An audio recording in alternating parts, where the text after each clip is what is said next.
Good morning, everyone. For the past few weeks, we have seen many students protest over the NEET paper leak.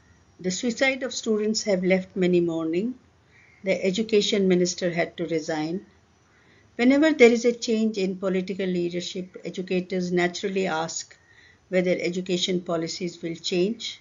If the reported resignation or removal of Dharmendra Pradhan is followed by a change in the Union Education Ministry, medical education in India will not change overnight. Admissions, curriculum, recognition of colleges, and examinations are governed by institutions, laws, and political policies that continue regardless of who is the minister. However, leadership changes can influence the speed and direction of reforms. Recent reports indicate that the resignation followed nationwide protests over examination irregularities, and the government has announced a broader review of the examination system. But today we are not discussing politics. I, Nirmala Thakur, your host, once again we discuss school education. Instead, today we will examine what usually changes, what usually remains stable, and why schools remain the most important institutions in preparing India's future medical professionals. Why this discussion matters. Nearly 25 lakh students appear for NEET every year. Less than 5% obtain MBBS seats. Demand for medical education continues to rise. Schools influence success much before NEET preparation begins. Medical education begins long before a student enters medical college. It begins in classrooms, laboratories, libraries, and through teacher mentorship. Schools therefore become the foundation of India's healthcare workforce. During his tenure, emphasis was placed on implementing NEP 2020. Many reforms are institutional reforms rather than personal initiatives. These continue through ministries and statutory bodies. The major educational initiatives during the tenure of Dharmendra Pradhan were NEP 2020 implementation, the implementation of National Curriculum Framework, digital education, skill education, Indian knowledge systems, Parak assessment reforms, mother tongue learning, AI, and technology integration. Medical education is an ecosystem. Schools are the first stage. If schools fail, medical colleges cannot compensate completely.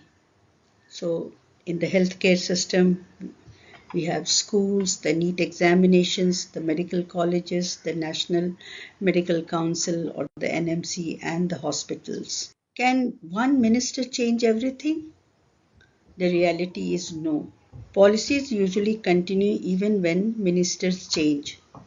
Leadership may alter priorities, timelines, funding emphasis, or implementation strategies, but structural reforms generally persist unless formally revised. The major reforms involve the Parliament, the National Medical Council, Ministry of Education, Ministry of Health, the states, the universities, and the courts. A new minister may focus on different priorities.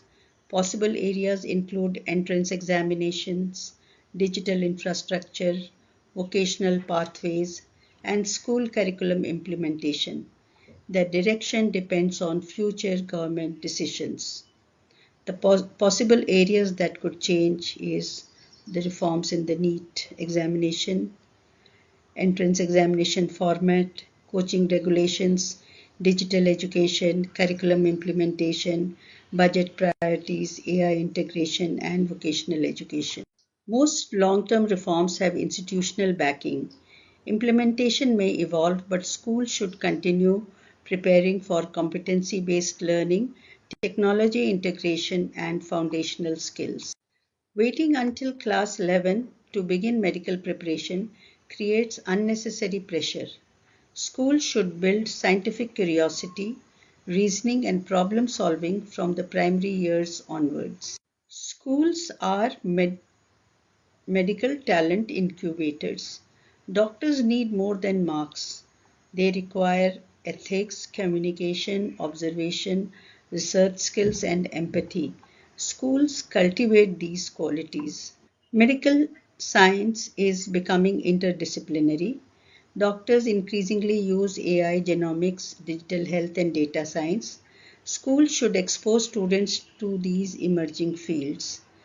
Schools need strong STEM ecosystems like laboratories, robotics, AI, coding, biology clubs, health clubs, science exhibitions, innovation labs, etc. Healthcare offers many meaningful careers beyond MBBS.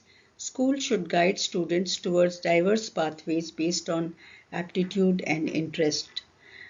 Apart from MBBS, the other professions are nursing, physiotherapy, pharmacy, biotechnology, biomedical engineering, public health, clinical research, genetics, AI in healthcare. Leading education systems emphasize inquiry, laboratories, teamwork, and communication from school onwards. Medical admissions often assess broader competencies in addition to academic performance. Medical preparation creates anxiety, depression, burnout in preparing for the competition. Schools should provide counseling, wellness program, and parental education. Supporting students' well-being is essential for sustainable academic success. Counseling and balanced expectations help students navigate competitive examinations. Teachers shape confidence, curiosity, and resilience. A teacher who inspires scientific thinking can influence a student's entire career trajectory. School leaders create the conditions for excellence through infrastructure, partnerships, and a culture that values inquiry. Role of school leadership is to build a STEM culture, develop partnerships, invite doctors, promote research, strengthen laboratories, track students' aspiration. The following are the recommendations for school. Start career counseling from grade 6 onwards. Medical aptitude programs should be held. AI enabled science learning, health education, community health projects, hospital visits, research fairs, and student internships. These initiatives help students make informed career choices and develop practical understanding of healthcare. Regardless of ministerial changes, sustained improvement depends on schools fostering foundational learning, scientific inquiry, and ethical values. Leadership changes may influence policy priorities, but schools remain the strongest predictor of future medical excellence. Strong schools produce strong doctors. Every classroom can inspire a future doctor, researcher, nurse, or public health leader. By investing in strong science education, mentorship ethics, and student well being, schools become the true starting point of a healthier nation. The minister's departure does not itself alter medical education policy. The more significant issue is whether the government uses this moment to strengthen the credibility of entrance examinations and improve governance. If the announced examination reforms are implemented effectively, the main beneficiaries would likely to be future NEET candidates and medical institutions through a more reliable and transparent admissions process. Thank you for listening to this podcast. Kindly like, share, and subscribe to my channel.